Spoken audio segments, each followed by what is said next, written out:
राज्याचे मुख्यमंत्री आदरणीय देवेंद्र फडणवीस साहेबांचे सर्व शिवभक्तांच्या वतीने मी मनपूर्वक स्वागत करतो, आभार मानतो। आग्रा येथील शिवजयंतीच्या संध्याकाळी शिवजन्मोत्सवानिमित्त माननीय मुख्यमंत्री महोदय यांनी वचन दिले होते तमाम शिवभक्तांना, मां कसम मैं यहाँ आगरा में शिव स्मारक बना के रहूंगा आणि त्याचं एक पाऊल माननीय मुख्यमंत्री महोदयांनी आज टाकले। राज्याचे अर्थमंत्री आदरणीय अजितदादा पवार साहेबांनी आता सभागृहामध्ये घोषणा केली की आग्रा येथील शिवस्मारकासाठी आर्थिक तरतूद केली। ही माझ्यासह देशातील सर्व शिवभक्तांसाठी अभिमानाची बाब आहे, एक ऐतिहासिक क्षण आहे।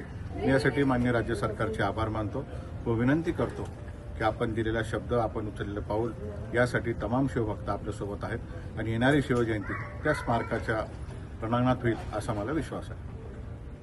छत्रपती शिवाजी महाराज की जय। छत्रपती शिवाजी महाराज की जय।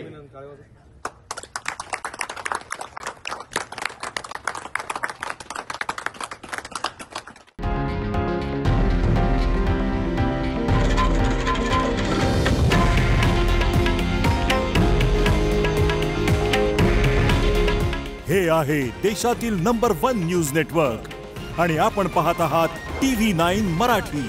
काळजी तुमची, हित महाराष्ट्राचं।